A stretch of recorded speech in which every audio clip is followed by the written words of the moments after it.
So good morning. If you're looking to study English, then you've probably come to the right place. My name's Graham. I was born in Canada, but I grew up in Scotland. Since 2004, I have lived in Stavropol in the south of Russia. For the first 8 years, I taught at EF English First, which was the main English school in the city at the time. And since then, I've been working independently. Sometimes teaching groups and mostly teaching individual students.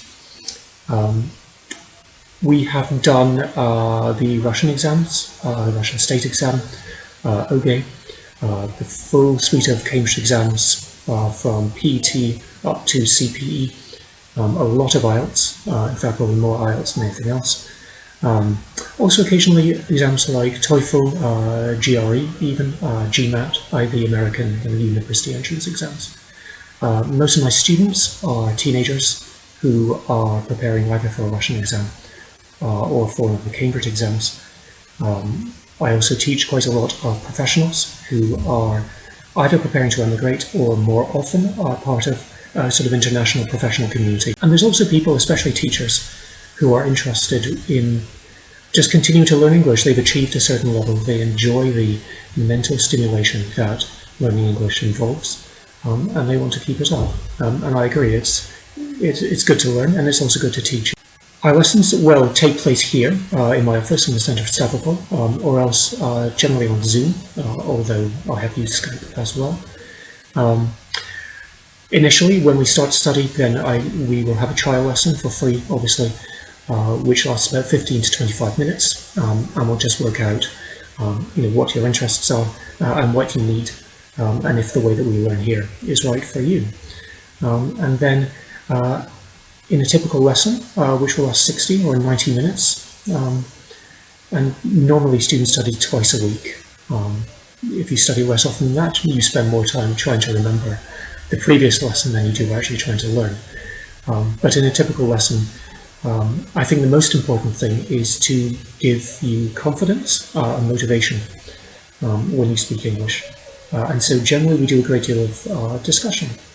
And I'll give you a question, something appropriate to your level and to your interests, just for you to be able to try and use the language that you have learned already, and to see what other language might help you, and for me to be able to see how to make your life a little bit easier. Generally speaking, the more you learn, I think the easier actually your life becomes. In a lesson, well, how do we begin? Well, we'll start by checking your homework. I try to make that interesting. I will give you, for example, a text into which you can insert the language that you have used, or I will structure our discussion in such a way that really it's a lot easier for you to use the language that you did for homework than not. And so that way we will make what you have learned active.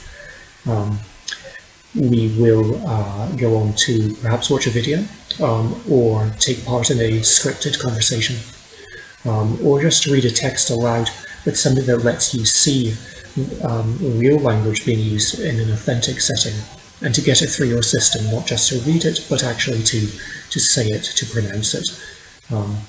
Obviously, we then will go through what we've learned so that you understand it, do some exercises so that you can make use of it, and so you understand what it's all about, and in order to give you a structure which you can then use to build further.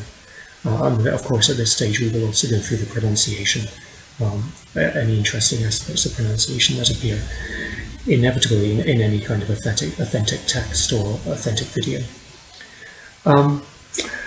The main thing I think when you're learning is that, or that I'm learning, is that our students try to speak in real, genuine English.